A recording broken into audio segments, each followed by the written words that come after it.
ყოფილი პატიმარი გოდერძი ჯოლოხავა, რომელმაც ბაჩო ახალაიას და მეგის გარდავას წინააღმდეგ პატიმრების წამების საქმეზე ჩვენება მისცა იუსტიციის მინისტრ თეა წულუკიანს, ყოფილ მთავარ პროკურორ არჩილ კბილაშვილსა და ჟურნალისტ ირმა ინაშვილს ზეწოლაში ადანაშაულებს და ამბობს, რომ მის წულუკიანს ინაშვილმა შეახვედრა. აღნიშნული ვიდეო მასალა ბაჩო ახალაიას მეუღლემ ანი ნადარეიშვილმა Facebook-ით 13 იანვარს გაავრცელა. ჯოლოხავამ პატიმრების წამების ორგანიზებაში ახალაია გასული წლის დასაწყისში ობიექტივის ჟურნალისტ ირმა ინაშვილისთვის მიცემულ ინტერვიუში დაადანაშაულა. სადაც თქვა, რომ აღიარებითი ჩვენების მიღების მიზნით ახალაია მას სხვა პატიმრების წამებას აიძულებდა.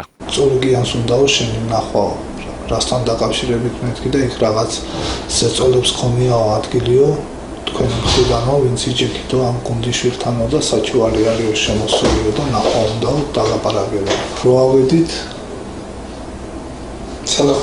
იუსტიციის სამინისტროში ვის კაბადონ თეა წულუკიანს გამომელაპარაკა რაზე ვიჭიქი, რამდენჯერ ვარ ვიყავი მასამართლე, რაზე ვიყავი და შემეხლა იტყვი თუ არ იტყვიო, ჩვენ მაინც გავამყარებთო, მაგას ვიცითო, რომ ეს ასე ხდებოდაო და შენ უკან შებრუნებას არაფერი არ უნდაო. შენი წარსული ცხოვრებიდან გამომდინარეო. ხოლო თუ მასე არ იზამო, უკან თუ ციხეში თუ გერჩენია ყოფნაო. ნუ გაიტყვიო და თუ არა და თქვიო. ეს იყო ფსიქოლოგიური ზემოქმედება ჩემზე და აქედან გამომდინარე რა თქვიო? რასაც ეს დაწერილი მას მაჩვენებდა ის ირმა ინაშვილი. შემოყვილაშვილიც გნახავსო, ისიც გადაურეკავო, დაგიბარებთო, ისიც გაგესაუბრებაო, ამის მერე რამოდენიმე დღის მერე, ან მახსოვს ზუსტად 2-3 დღის მერე მართლაც შევხვდით ყვილაშვილსაც პროკურატურაში, მე და ირმა. და ანალოგიური მაგანაც მითხრაო თეამო, რომ თანახმახარო და იტყვი მასეო და კი მეთქი. ყვილაშვილს რო შევხვდით, მანაც ანალოგიურად მითხრა, რომ ასე რო არ გექნაო, მაინც დღეს თუ ხვალ ციხეში აღმოჩნდებოდიო, ძალიან კარგია ასე რო ქენია და ამის მერე ის სანამ მე არ გეტყვიო, მანამდე არ გააჟღერაო ეს მასალაო ინაშვილს უთხრა. თუ ყავს ფიზიკურად ნანახი ბაჩო ახალაია? ახლოდან? არა, მარტო ტელევიზორში. ჯოლოხავას ვიდეოს გავრცელებას დღესვე გამოეხმაურა ჟურნალისტი ირმა ინაშვილი, რომელიც აღნიშნულის გამოძიებას ითხოვს.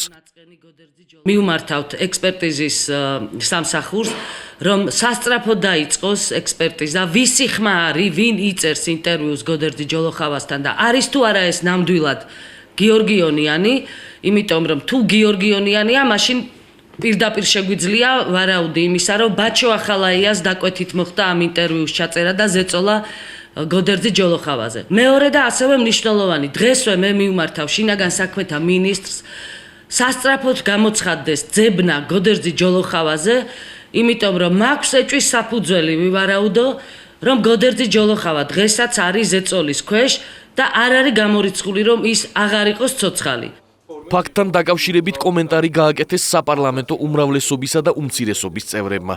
შესაძლებელია Facebook-ზე კიდე ბევრი რა მასალა გამოქვეყნდეს, მე არ ვიცი რა შეიძლება გამოქვეყნდეს და ჩვენ ამ მასალებს ვერ ჩავთვლით, რომ არის რაღაცა ისეთი ტიპის უტყუარი დოკუმენტაცია, რომ ამაზე შეიძლება მე და თქვენ ვისაუბროთ. ფაქტია, რომ ქალბატონმა ინაშვილმა საერთო ჯამში დაადასტურა, რომ ეს ყველაფერი არის სიმართლე, მან მართლაც მოახდინა რაღაც შეხვედრის ორგანიზება მოწმესა და ქალბატონ წულუკიანს შორის. ერთ სიტყვით სახეზე გვაქვს ალიანსი სახელმწიფოსა და ყველაზე ცნობილ ექსტრემისტულ ანტიდასალურ დაჯგუფებას შორის. ეს ალიანსი არის, მე ვიტყოდი, დანაშაულებრივი არა მხოლოდ ამ კონკრეტულ საქმეში, ბატონ ახალაია საქმეში და ამ საქმის, ესე ვთქვათ,